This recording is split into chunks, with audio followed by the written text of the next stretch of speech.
रमाई आणि बाबासाहेबांचं नुकतंच लग्न झालं होतं। तेव्हा रमाई भीमरावांना अभ्यास करतेवेळी जेव्हा पाहायची तेव्हा ती सारखं त्यांना निहाळत असे।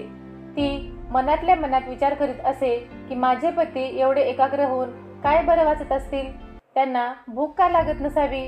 ती पतीसाठी वाढून ठेवलेल्या जेवणाच्या ताटाकडं पाहायची आणि परत पतीकडं पाहायची।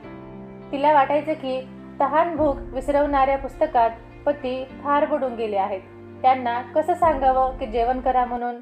हे सर्व सुभेदार रामजी बाबांनी पाहिलं आणि त्यांनी रमाई आणि भीमरावांना जवळ बोलवलं आणि सांगितलं की भीमा, की मी तुझ्या शिक्षणासाठी झगडतो, ते एक पुत्र म्हणून तू खूप शिकावं, नाव कमवावं, आपल्या समाजाचा उद्धार करावं असं मला वाटतं।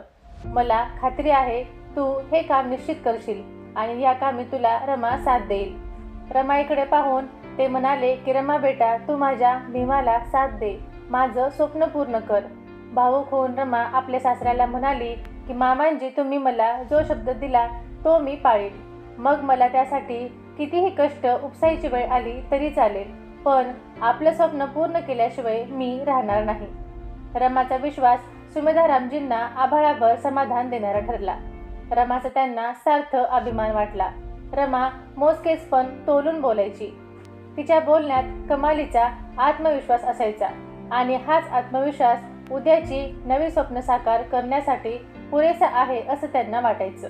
भोळ्या अडाणी रमाचे शब्द ऐकून सुभेदारांना समाधान वाटलं आणि कारुण्यपूर्ण नजरेनं तिच्याकडे पाहत ते म्हणाले, खरंच रमा, तू रमाच आहेस, माझ्या भीमाची रमा।